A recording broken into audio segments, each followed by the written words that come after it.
Katanya Plotinus, ya saya jelaskan tadi, manusia itu bebas. Kenapa manusia itu bebas? Karena manusia dalam dirinya ada Tuhan. Dan karakter Tuhan yang paling dasar itu kan kebebasan.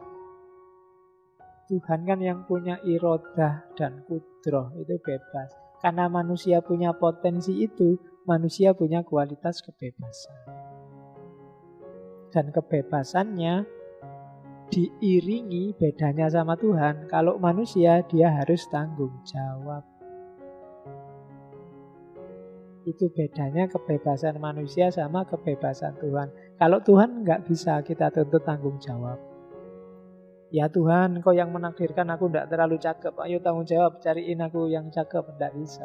Suka-suka Tuhan. Kamu mau dikasih apa enggak, suka-suka Tuhan. Beda sama kebebasannya manusia. Kalau manusia bebas harus tanggung jawab. Siapa tadi yang mecahin gelas? Ayo diberesin. Nah, itu bebas dan tanggung. Kamu bebas mecah gelas, cuma harus tanggung jawab. Nah, itu bebasnya manusia sama bebasnya Tuhan. Kalau yang tentang politik, mungkin kapan-kapan kita ngomong khusus. Katanya Plotinus, secara umum manusia itu harus menjalankan tugas sosialnya. Tertarik atau enggak tertarik. Manusia harus berpolitik, mau atau tidak. Sesuai tentunya, sesuai peran, porsi, dan posisinya. Karena disitulah nanti antara lain sumbernya kebahagiaan.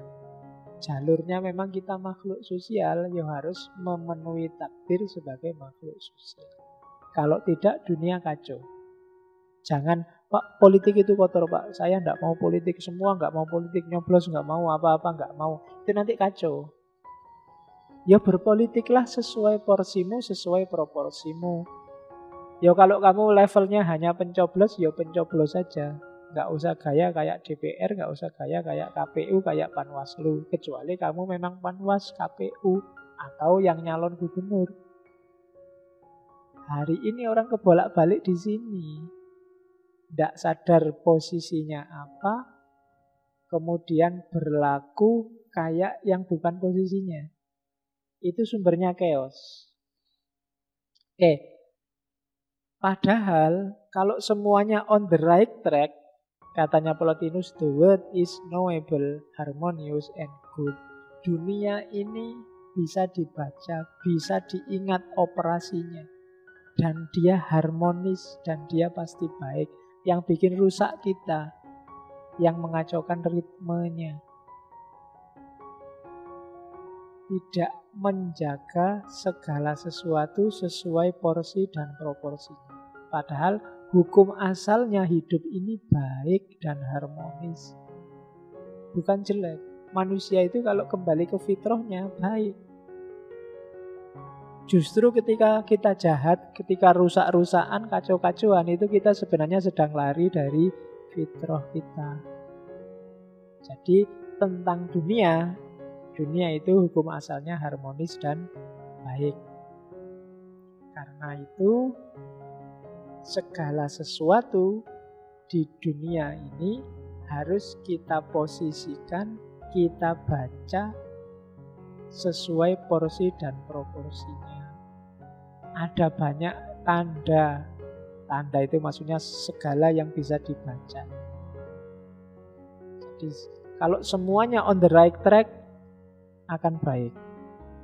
Kelemahannya di situ. Segalanya ini satu, segalanya ini seirama. Bayangkan alam semesta ini kayak satu tubuh. Ada yang bagian tangan, bagian kaki, bagian kepala. Masing-masing kalau menjalankan fungsinya secara pas, ya alam ini harmonis. Tapi kalau tangan berperan jadi kepala, susah. Kepala main jadi kaki, susah lagi kayak orang sulapan. Tangan harusnya memegang malah melihat, itu kan nggak bisa. Coba dilihat. Enggak. Dilihat itu ini, yang gini kan tukang sulap. Coba lihat. Lihatlah pakai ini kok, coba lihat tangan. Nah itu salah, makanya kamu ketipu karena lihat itu pakai mata. Kamu lihat tangannya. Jadi percayalah, hidup ini nggak perlu jelimet, jalani aja sesuai tracknya.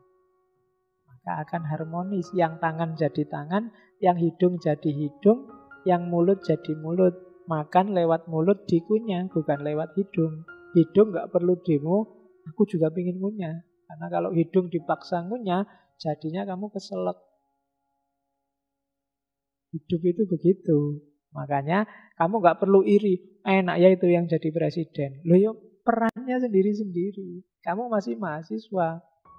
Jadilah mahasiswa. Besok kalau jadi presiden beneran, baru kamu berperan jadi presiden.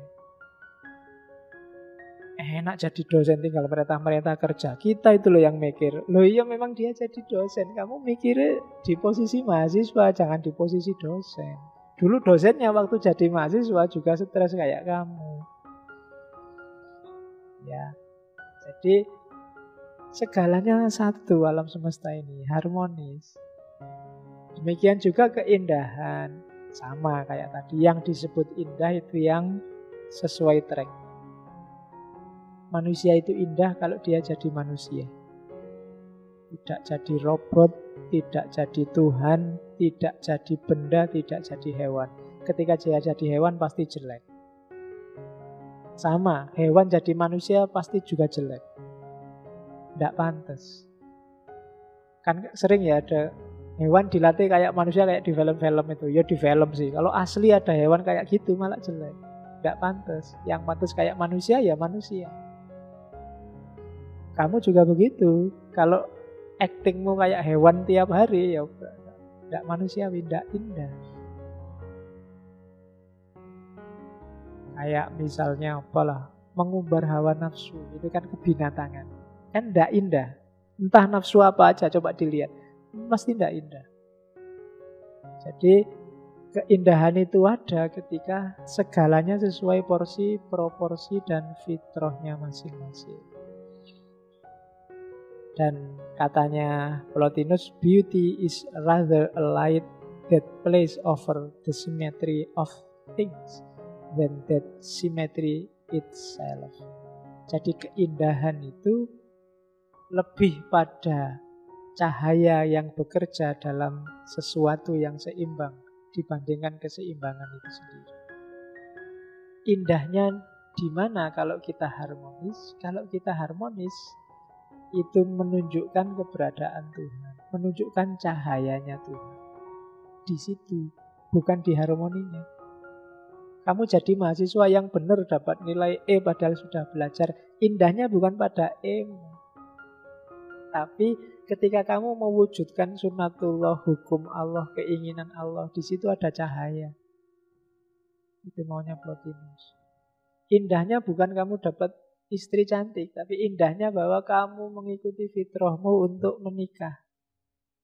Dan itu cahaya dari Allah. Jadi beauty is rather a light that play over the symmetry of things than that symmetry itself. Jadi indahnya dari cahayanya, tidak pada barangnya.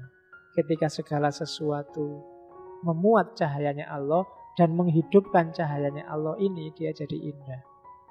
Kalau kamu cakep, itu karena dalam dirimu ada pancaran ketuhanan. Buktinya apa? Ketika rohmu lepas, tinggal jasadmu saja. Secakep apapun kamu, gak ada yang bilang mayat itu cantik luar biasa. Tetap dianggap mayat. Kamu disuruh tidur, kamu ampun-ampun. Padahal waktu hidupnya, ketika rohnya masih ada, kamu mimpi-mimpi membayang-bayangkan. Duduk sama dia sudah sewenang, apalagi tidur. Tapi begitu cahaya ini hilang, jangankan tidur, duduk aja kamu pengen minggir-minggir. Secakep apapun itu dia.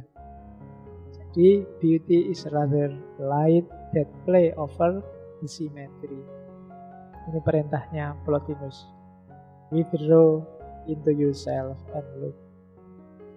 Ayo sekarang kita mundur ke dalam diri kita. Sudah terlalu lama kita keluar dari diri kita sehingga kehilangan banyak hikmah yang ada dalam diri kita sendiri. Ayo kita mundur bareng-bareng, kita lihat ada apa dalam diri kita. Terlalu lama kita membaca orang lain, memvonis orang lain, menilai orang lain. Saatnya kita nilai diri kita sendiri. Saatnya sibuk dengan diri kita sendiri. Withdraw into yourself and look. Ini kalimat terakhirnya Plotinus sebelum meninggal. Di depan muridnya, I am striving to give back the divine in myself to the divine in the all. Aku sedang berusaha mengantarkan, mengembalikan Tuhan yang ada dalam diriku kepada Tuhan dari segalanya, Tuhan di dalam segalanya. Itu kalau pakai bahasa Arab mungkin innalillahi wa inna ilaihi raji'un. Cuma pakai mulutnya Plotinus, jadi bahasanya itu I am striving to give back, itu bahasanya Plotinus. Ya boleh kamu coba nanti kalau ada berita meninggal bapaknya ini, terus I am, ya itu kan sekarang begitu. Kalau ada yang meninggal kan kamu perlombaan mengucapkan innalillahi. Nah, itu sekali-sekali pakai innalillahi kayak Plotinus. I am striving to give back the divine in myself. Oke. Ya, mungkin di antara orang-orang pinter yang makomnya mendekati wali itu kan biasanya memang sadar bahwa hidupnya sudah mau berakhir. Antara lain Plotinus. Makanya dia bisa ngomong semacam ini pada murid-muridnya.